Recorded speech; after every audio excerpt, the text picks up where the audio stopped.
Williams, and today I will be discussing with you different styles of learning. As an education major, I find learning styles to be very important. In order for me to provide my future students with the very best education, I must make it my priority to teach them equally and effectively. In order to do this, focusing on their learning styles must be of utter importance. Today, I would like to discuss with you 3 different styles of learning: visual, auditory, and kinesthetic. I would also like to discuss with you different ways to communicate and effectively teach each different style of learner. Let's begin with our visual learners. Visual learners learn most effectively when information is presented to them in the form of a chart, a graph, pictures, or colors. Actually seeing information allows for a visual learner to understand what is being taught. Because of this, a visual learner tends to remember things that are written down.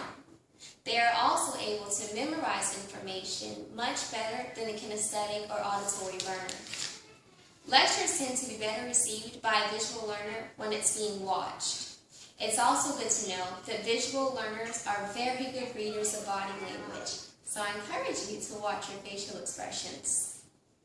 Next, we have auditory learners. Auditory learners learn through hearing, even if it means hearing themselves. Have you ever come across a person who listens to background music as they study? Or a person who reads their textbooks out loud? Chances are you've met an auditory learner. Because learning through hearing is most effective to an auditory learner, they tend to repeat material out loud and often.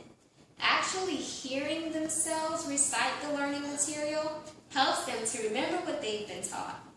This is why studying with study groups is most effective for an auditory learner. Hearing what others have to say about the material helps them to remember the material effectively.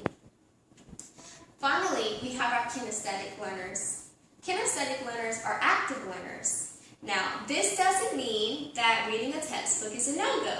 However, it does mean that reading a textbook while on a treadmill is probably going to be most effective. Kinesthetic learners must be doing something, chewing gum, to even jumping on a pogo stick. Do you take study breaks often? Do you stand while you're working? When looking for new teachers, do you prefer those who use more demonstration and encourage fieldwork? Chances are you just might be a kinesthetic learner. Now that we've discussed the different types of learners and their common characteristics, let's focus our attention on how we can better communicate and teach each style of learner. Here are some helpful tips for communicating with and/or teaching a visual learner. Avoid distractions. Children playing outside, a dog chasing his tail, the television, things that seem quite simple and overlooked by kinesthetic or auditory learners often serve as huge distractions for a visual learner. Keep it simple. Color code the notes, use flashcards, or even turn your notes into pictures. This will also help visual learners to grasp the learning material most effectively. Next, we have our auditory learners. Not all teachers like the idea of their lectures being recorded. However, this is a very effective tool for auditory learners, and because of this, it will definitely be allowed in my classroom. Allowing my class to break into study groups, as well as allowing them to listen to background music while reading textbooks or being taught, is another effective tool for auditory learners. And just in case you're having a conversation with an auditory learner, repeat yourself often if you want them to remember. Repeat yourself often if you want them to remember. Last, we have our kinesthetic learners. As you recall, kinesthetic learners are hands-on learners. So this means you might have to get a little creative when communicating or teaching a kinesthetic learner. Here are some tips for communicating and teaching these little guys. Take breaks often and don't read a lot. Now, kinesthetic learners learn best by touching, so touch them as you teach or allow them to touch something. For example, if you're teaching a student about the American flag, Allow them to hold the American flag if they are a kinesthetic learner. Allow them to touch each stripe and star. This will help them to grasp the information most effectively. And as you teach them, use your hands. And instead of the classroom, why not go in the park? Can you tell that I'm a kinesthetic learner?